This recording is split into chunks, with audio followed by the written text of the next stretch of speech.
De tous les mathématiciens ayant foulé les parquets de Normal Sup, mon favori est celui dont on va parler aujourd'hui. Pour son tempérament ardent et l'héritage algébrique gigantesque qu'il nous a laissé, il représente pour moi une icône. Et j'ose espérer qu'à travers cette humble vidéo, je vous laisserai transparaître tout le respect et l'admiration que j'ai pour lui. Aujourd'hui, mesdames et messieurs, on parle de l'éminent Évariste Galois. C'est parti.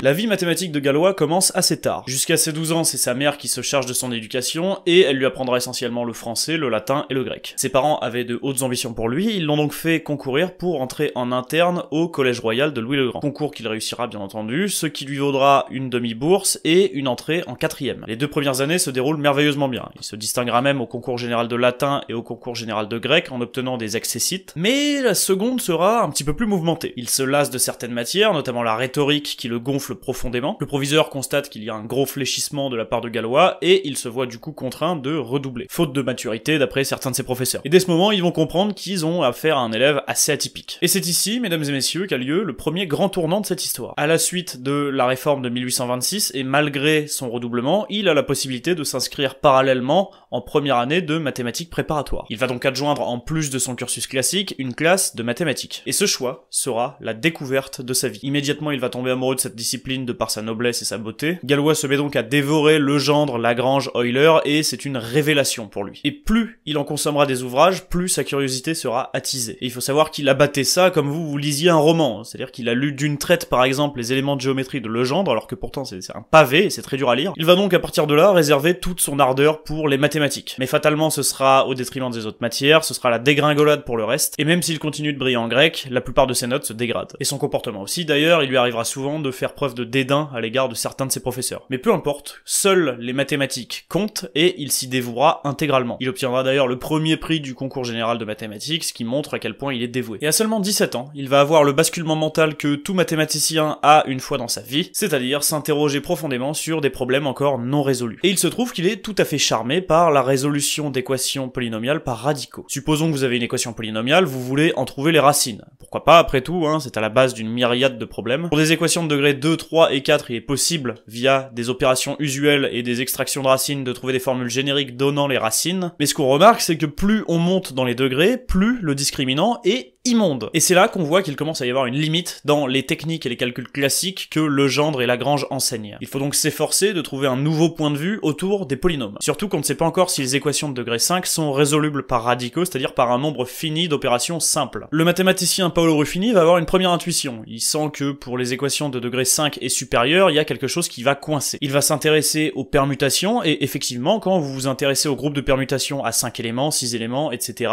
vous perdez la résolubilité du groupe. Bon, alors ça, il arrivera pas à le démontrer, il lui manquera un résultat crucial que Abel démontrera par la suite, mais dès lors que vous avez des permutations de 5 éléments ou plus, vous avez des choses assez pathologiques qui surviennent. À titre d'exemple, si vous prenez le groupe alterné au-delà de 5 éléments permutés, vous allez obtenir un groupe qui est simple et qui est non abélien. Donc vous obtenez un groupe parfait, et vous perdez irrémédiablement la résolubilité du groupe. Si ce que je viens de raconter c'est du chinois, c'est normal, c'est très difficile à manipuler. Ne rentrons pas plus dans les détails, on vient déjà de perdre 95% des auditeurs. Le but de Galois sera donc de trouver une caractérisation des équations résolubles par radicaux avec des méthodes d'algèbre novatrices. C'est un truc qui le fascine réellement, beaucoup moins que les cours de lettres. Et ses professeurs se rendent compte au conseil de classe qu'il est tout à fait hors de ligne, qu'il est nécessaire qu'il se spécialise. Il recevra notamment en commentaire de fin de semestre, je cite, « C'est la fureur des mathématiques qui le domine. Aussi, je pense qu'il vaudrait mieux pour lui que ses parents consentent à ce qu'il ne s'occupe que de cette étude. Il perd son temps ici et n'y fait que tourmenter ses maîtres. » Voilà, Galois complètement sigma à ce moment-là. Et grand solitaire, il va essayer de préparer seul son concours d'entrée à Polytechnique. Malheureusement, il n'y parviendra pas, il n'a que 17 ans, après tout, il manque encore de méthode, de rigueur,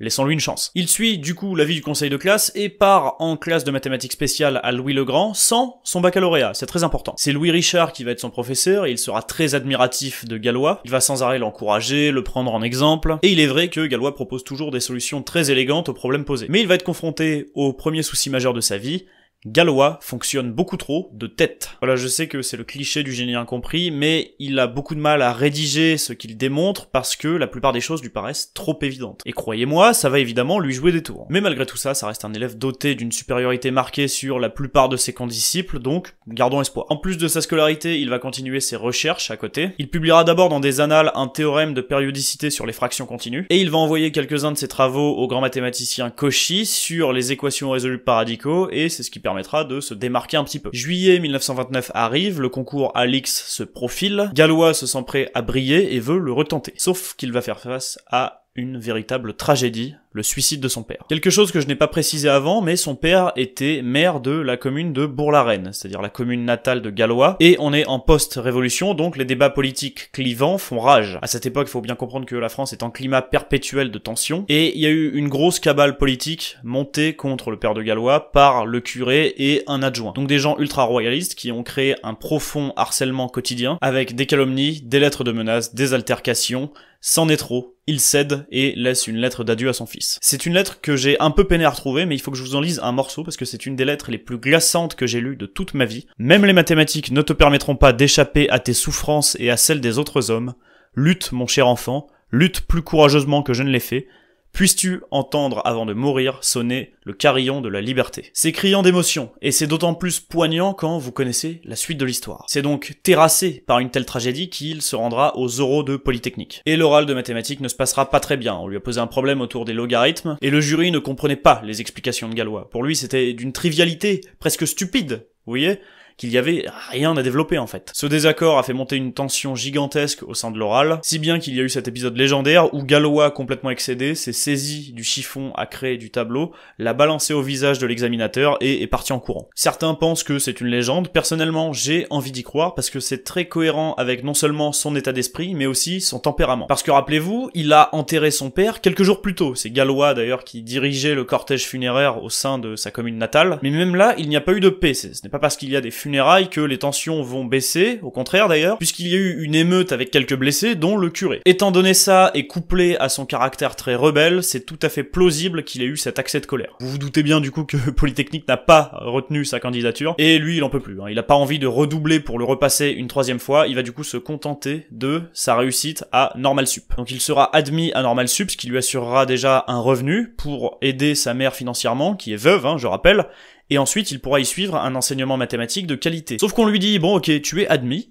sous condition que tu aies ton bac. Et oui, trou de cul, va falloir passer à la caisse, tout se paye. Donc il a été contraint de se replonger dans toutes les matières qui le barbaient, y compris la rhétorique, et il a finalement eu son bac de justesse en plein mois de décembre. Mais vaut tard que jamais, tu vas me dire, hein, mais du coup il pourra signer son entrée à Normal Sup. Mais tout ça reste une grosse déception, parce que X et ENS, c'était pas le même prestige à l'époque. X était au-dessus, que ce soit en termes de qualité d'enseignement ou en termes de réputation, et surtout, Gallois, bah, c'est un républicain, donc il aurait été bien mieux accueilli pour ses idées à l'X qu'à l'ENS, qui était avec un penchant très royaliste à l'époque. On pourrait se dire que la remarque que je viens de faire n'est pas très importante, pourtant, c'est ce qui le conduira à sa mort. Son épopée à Normal Sup commence, il est très méprisant à l'égard de certains professeurs, il est très peu régulier, mais il se fait quand même un ami qui va devenir son meilleur ami, le mathématicien Auguste Chevalier. En parallèle, il va envoyer à l'académie, sous les encouragements de Cauchy, un manuscrit bien plus abouti sur la résolubilité des équations par radicaux. Tout ça, c'était pour prétendre au Grand Prix de l'Académie de 1830, et le rapporteur de son mémoire n'était autre que Joseph Fourier. Tout le monde connaît Fourier et l'héritage qu'il a laissé concernant le traitement des signaux. Sans lui, vous pourriez pas faire d'IRM à l'hôpital, par exemple. Il emporte donc le manuscrit de Gallois chez lui pour le lire et l'évaluer. Sauf que le problème, c'est que un beau jour, il était en robe de chambre chez lui, il s'est pris les pieds dans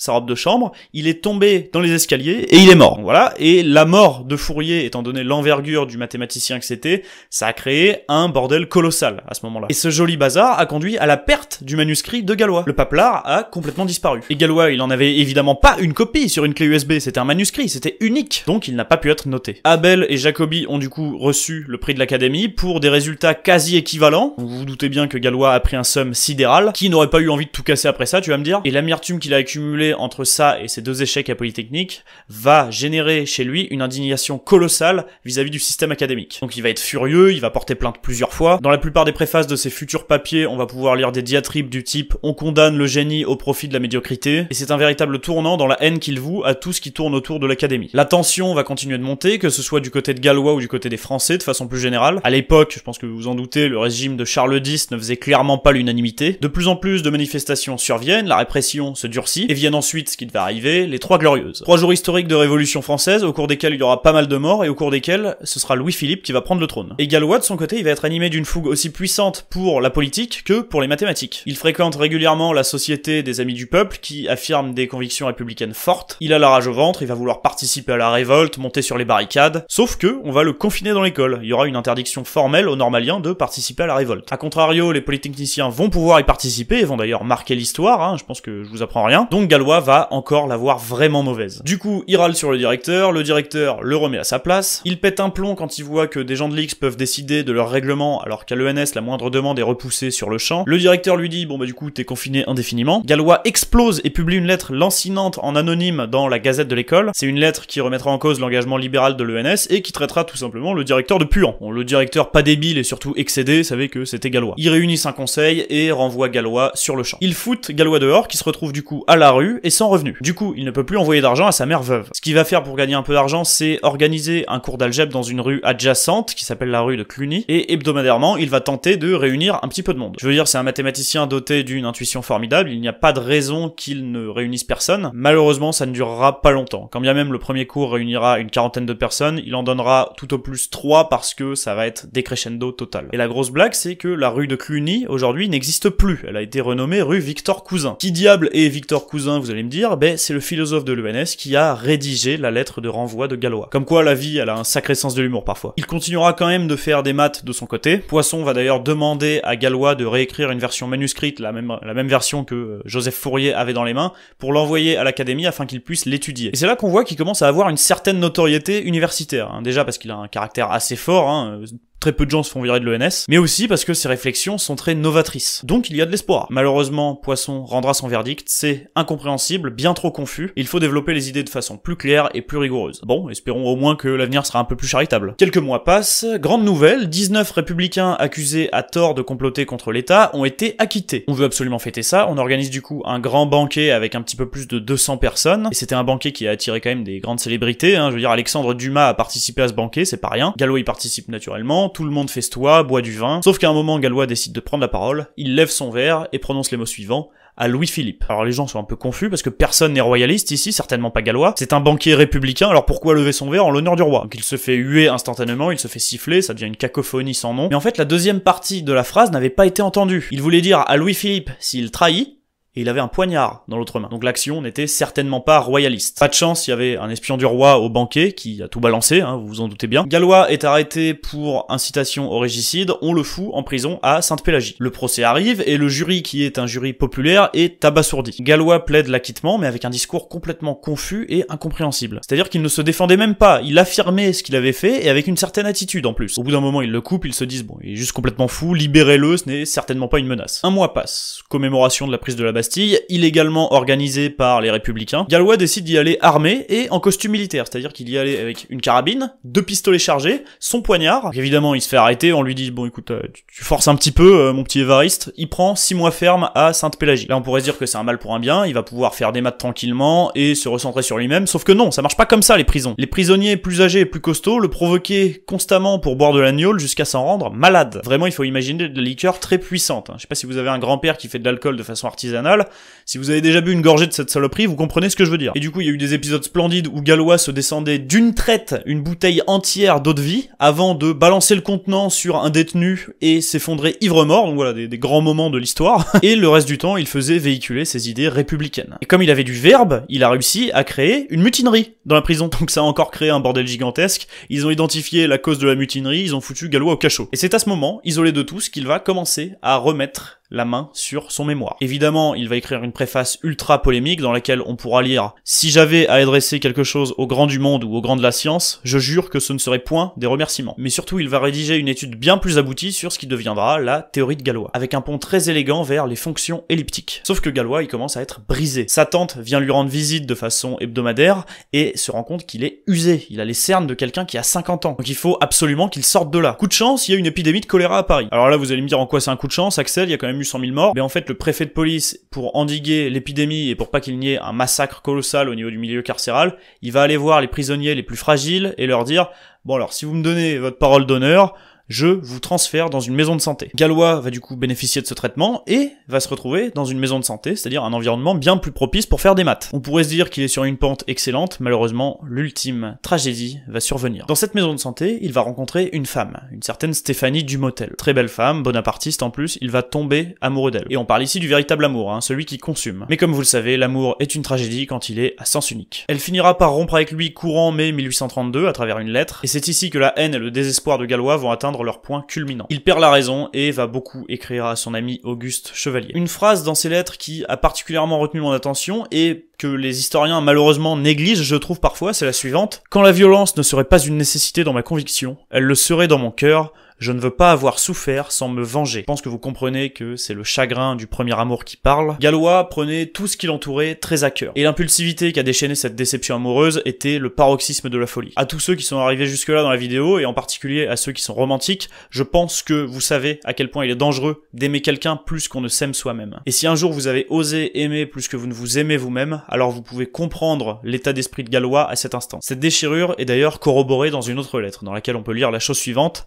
Comment se consoler d'avoir épuisé en un mois la plus belle source de bonheur qui soit dans l'homme, de l'avoir épuisé sans bonheur, sans espoir, sûr qu'on est de l'avoir mise à sec pour la vie. Et c'est à ce moment précis que Gallois s'est condamné. Dans les jours qui suivront, il répondra avec véhémence et arrogance à deux patriotes qu'il croisera sur son chemin, et il va y avoir une guerre d'ego lancinante entre ces trois protagonistes qui va conduire à un duel au pistolet programmé quelques jours plus tard. À savoir que c'était une pratique plus courante qu'on pourrait le penser pour régler des différends à l'époque chez les jeunes, notamment les différends politiques et surtout parce que c'était pas puni par la loi. Début du 19e, tu pouvais tuer quelqu'un dans un duel en toute impunité.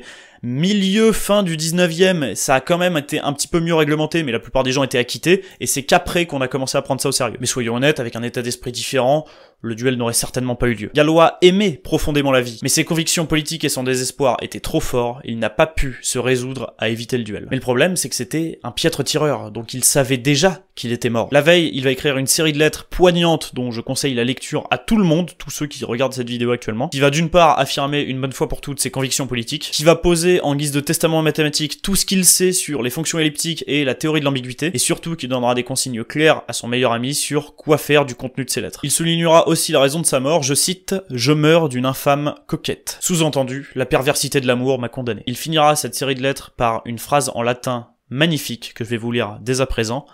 Nitens lux horrenda procella, tenebris aeternatis involuta, qui se traduit par une lumière éclatante, par une tempête effroyable, enveloppée de ténèbres éternelles. Et je pense que vous savez à quoi il fait référence dans cette citation. Le lendemain matin, il se rendra à l'étang de la glacière, une balle tirée à 25 pieds traversera son abdomen, il sera laissé pour mort et récupéré à l'agonie des heures après par un paysan qui passait en charrette, et il mourra le lendemain à l'hôpital Cochin d'une péritonite dans une souffrance terrible. Il prononcera ces derniers mots dans les bras de son frère qui était larmoyant, « Ne pleure pas, j'ai besoin de tout mon courage pour mourir à 20 ans. » Voilà donc à quoi a ressemblé la vie de Gallois. Les théorèmes présentés dans ces lettres seront d'une importance capitale. Ce sera repris avec admiration par Liouville notamment, et ce sera le début de la reconnaissance de Gallois et de ce que j'appelle la magnifique algèbre des corps approfondis. Les graines qu'il a semées dans le domaine algébrique continuent de germer aujourd'hui, et je trouve ça magnifique. Il y a encore des assertions dans l'ultime lettre de Gallois dont on n'a pas de réponse complète aujourd'hui. Donc vous imaginez bien que les problèmes ouverts autour de cette théorie sont extrêmement nombreux. Vous vous baissez, vous pouvez en ramasser 3 aisément. Et maintenant, j'aimerais qu'on analyse un petit peu ce qui s'est produit autour de sa mort. Beaucoup pensent que cette aventure amoureuse était le début d'une machination politique. La fille n'était pas là par hasard, elle était de la même famille qu'un des personnels de la maison de santé, et le frère de Gallois était convaincu que c'était un complot parce que Évariste constituait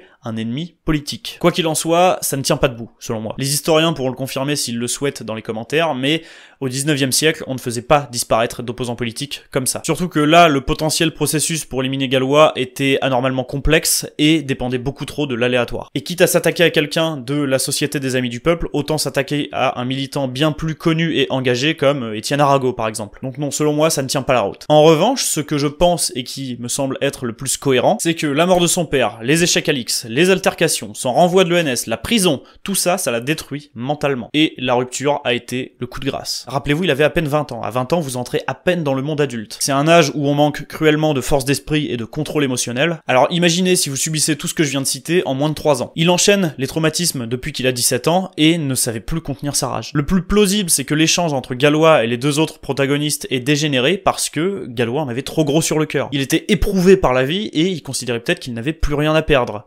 Malheureusement, on a toujours quelque chose à perdre. De toute manière, on n'aura jamais le fin mot de l'histoire, je pense. Tout ce qui tourne autour de la mort de Gallois est très mystérieux et controversé. Pour vous dire, on ne sait même pas ce qui est advenu de la dépouille de Gallois. C'est grave quand même. Parce que quand il est mort, on a jeté son corps à la fosse commune de Montparnasse. Voilà donc l'histoire tragique d'un mathématicien formidable, qui a été parsemé de tristesse et de mystère. La seule justice aujourd'hui, c'est qu'il est admiré de tous. Mais à quel prix? Ça a été le plus gros martyr de l'histoire des mathématiques. Avant de se quitter, j'aimerais aborder avec vous une dernière chose le concernant. Gallois cultivait beaucoup de principes et valorisait au plus haut point l'humilité. Il disait notamment dans ses lettres que, malheureusement, ce qui est peu reconnu, c'est que les livres scientifiques les plus valables sont ceux où l'auteur indique clairement ce qu'il ne sait pas. Il ira plus loin que ça dans ses écrits et dira même « Je rêve d'un jour où l'égoïsme ne régnera plus dans les sciences, où on s'associera pour étudier, au lieu d'envoyer aux académiciens des plis cachetés.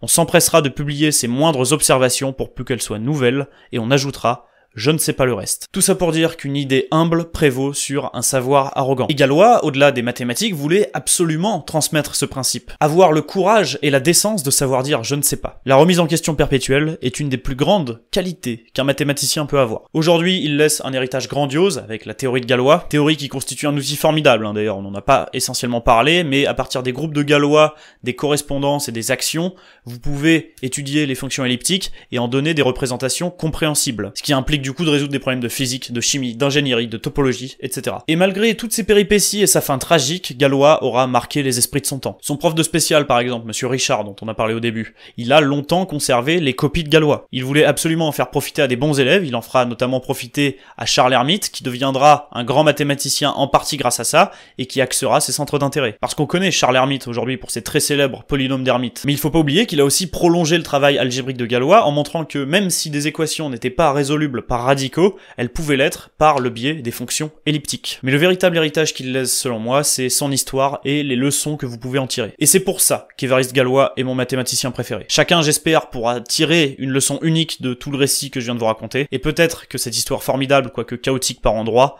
aura su vous fasciner d'une façon ou d'une autre. On va s'arrêter là. Je pourrais continuer de faire un éloge interminable sur Galois, ou même de vous parler plus en profondeur de la théorie de Galois, parce que c'est quelque chose de très intéressant, mais j'aimerais pas m'éterniser. Merci à tous d'avoir regardé cette vidéo jusqu'au bout. Je ne sais pas encore de quoi parlera la prochaine. Il est possible qu'on s'intéresse aux logiciens et de pourquoi la plupart des logiciens sont devenus complètement fous. Mais il est aussi possible que je vous parle de quelque chose qui me tienne à cœur, mais qui ne sont pas des maths. Ça fait bien longtemps que j'ai pas fait des vidéos hors maths, ça doit faire 1 an à peu près. Et en examinant de près la vie amoureuse de Galois, je me suis rendu compte que j'avais une anecdote très intéressante à vous raconter. C'est une anecdote qui me tient vraiment à cœur et je sais qu'elle saura vous fasciner. Mais de toute façon, j'ai encore le temps d'y réfléchir. En attendant, des bisous, je vous aime fort et à bientôt pour une prochaine vidéo. Salut tout le monde.